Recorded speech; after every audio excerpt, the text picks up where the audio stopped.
Welcome back to The Hollow Voice. If you're new here, hit like, drop a comment, and don't forget to subscribe. Here, sound isn't just background. It's a doorway, a place where calm meets tension, and every note tells a story. Turn on the notification bell and let yourself drift into the unknown. The haunted Game Boy camera. I'll never ask for anything else again, I swear, Mom. As kids, we've all said it at one point. We find something that seems the most amazing item in the world, and we just have to have it, no matter what.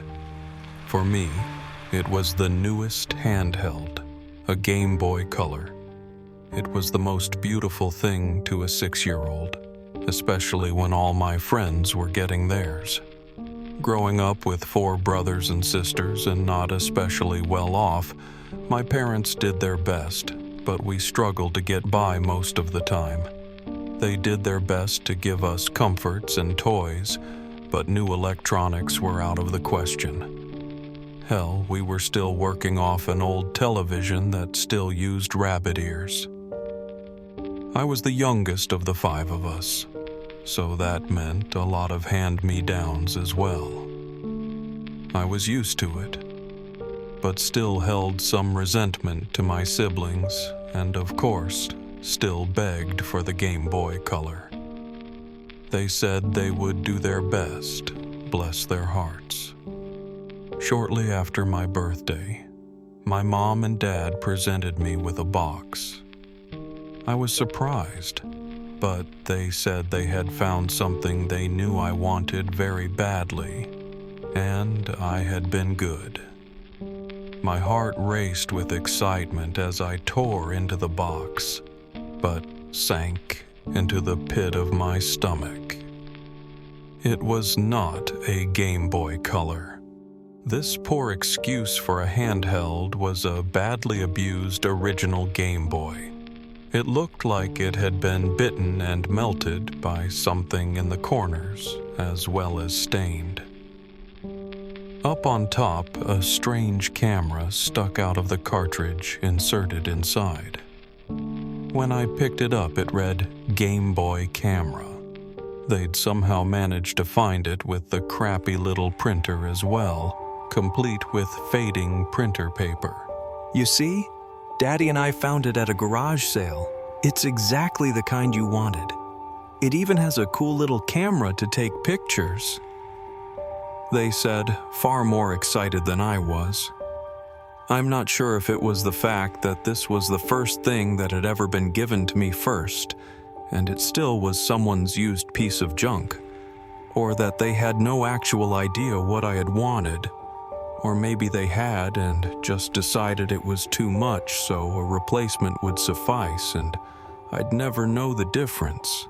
But in my utter disappointment, I threw the worst tantrum I'd had since I was a toddler. I tossed the box on the ground and cried my eyes out, screaming how they were awful and I didn't want this and I wanted my Game Boy Color. Well, you can imagine how that turned out. I got a good whooping from my father in front of all my siblings, and a long lecture on gratefulness and how hard they work.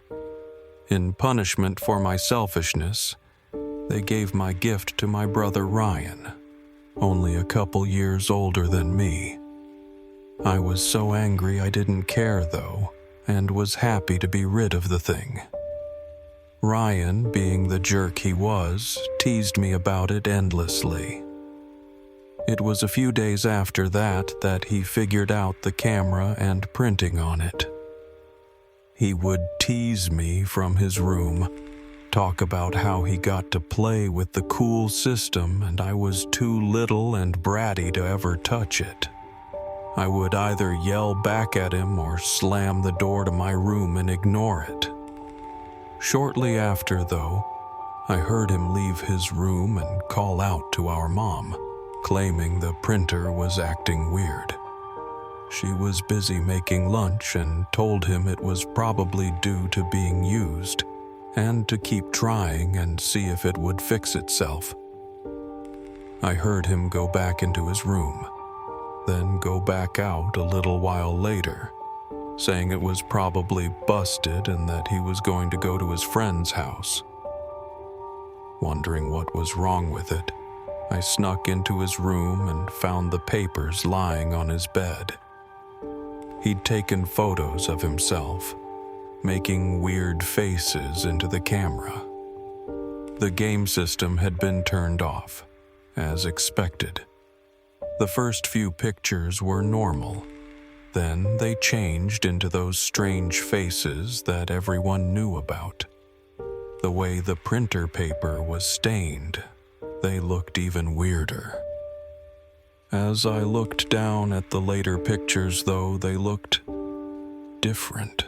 Obviously, the camera in the game was not the greatest, so it was sometimes hard to see details of someone's face, or it would look blocky or blurry. The later pictures, however, seemed to change. It wasn't just scribbles or silly words written on his face. His features seemed to change, and there were dark spots around his eyes and mouth. His expression didn't look goofy anymore. Instead, it looked scared. Each picture seemed to change it more and more. Eventually, the pictures changed to where it didn't even look like he was holding the camera anymore, but that someone was taking the picture of him. He got farther and farther away, and what seemed to be a horrible story unfolded. It was showing Ryan running from the camera. The last picture was showing Ryan's face half missing, dark pixels spilled out from the side of his head and lying on the ground. I didn't know what to think. I didn't even know the little camera was capable of things like this. It frightened me immensely, and I jumped from the bed and ran to my mom, telling her about the pictures. She didn't believe me and got angry I was playing with it after my behavior.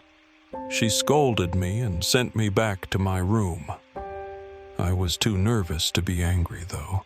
I wondered what was wrong with that Game Boy. Why did it print those pictures?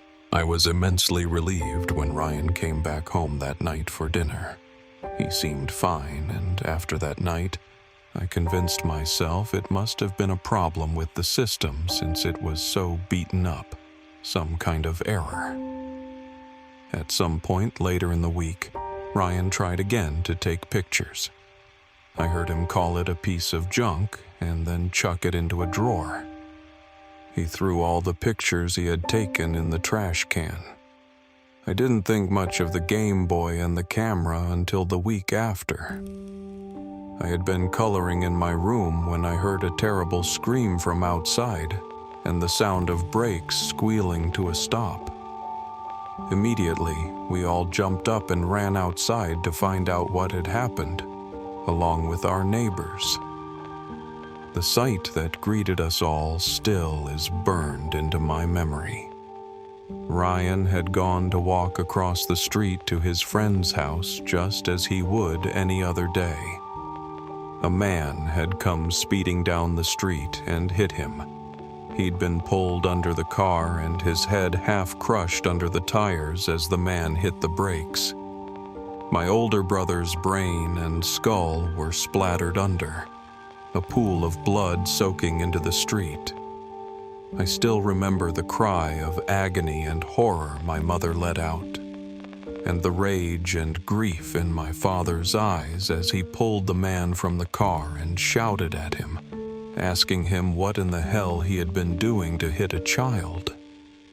My sisters pulled me back inside, trying to comfort me and shield me from the sight, but the damage was done.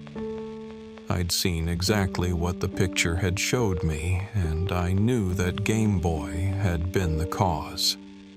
In my naivete, I tried to tell them, hoping they would believe me. They didn't believe me at all, and it made one of my sisters fall apart. The next few weeks were miserable. My parents were inconsolable, and my mother could barely take care of the house and us.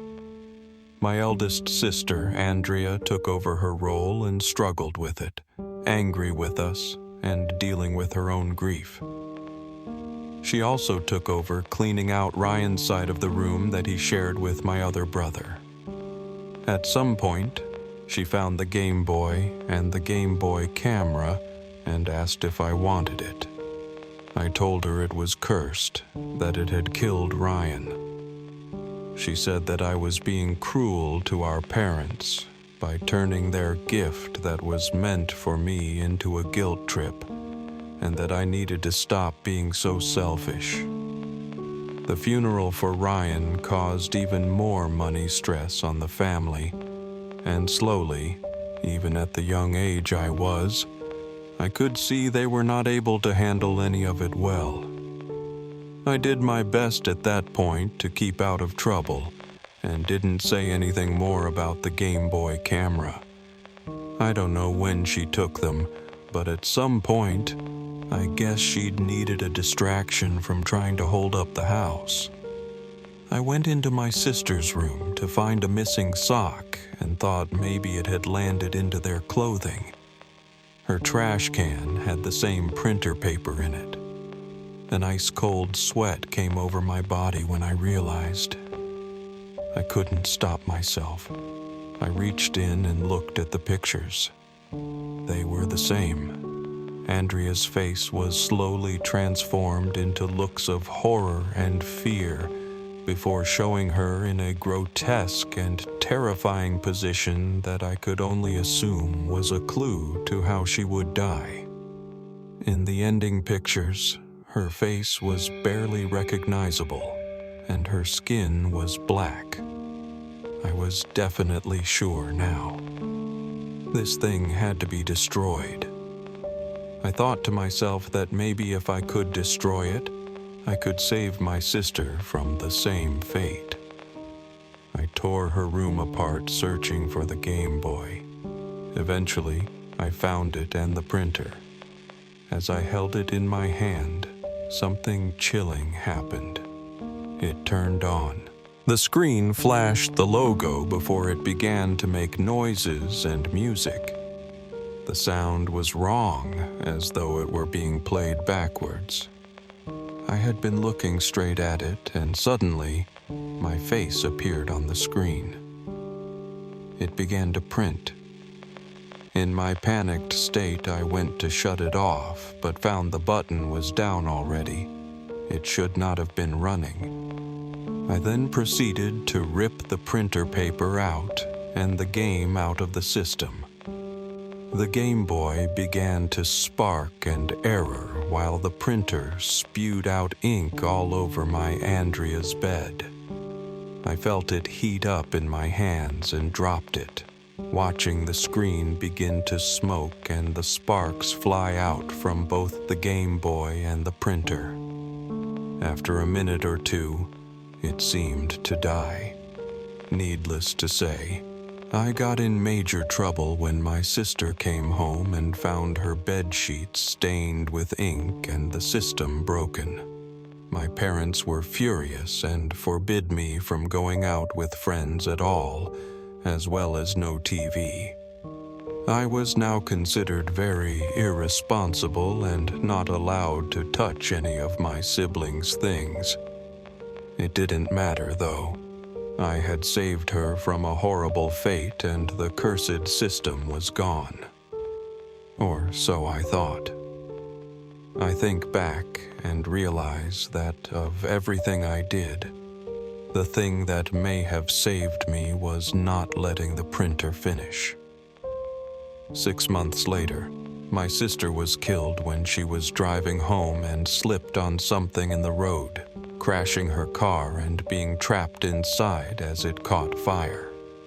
When the police came to my parents, they had told them that she was burned beyond recognition, and the only reason they knew it was her was because she was driving my dad's car. I couldn't save her. I didn't dare tell my parents about the pictures. I don't think they would have believed me anyway. Years have passed and we've grown up. My parents never really recovered from Ryan and Andrea's deaths, and they have struggled immensely. The three of us take care of them now, though we still have the old rabbit ears television for comfort's sake. There's still one thought that haunts me, though, and makes it hard to sleep at night. I never found out what they did with the broken Game Boy, the camera, and printer. I pray to God every night that the damned thing made its way into some kind of trash compactor or is tangled with the plastic floating in the ocean. I fear that they still wanted it to have use and donated it or sold it for parts. And someone, somewhere, is repairing it and putting in new paper, and they will see what it was trying to print of me.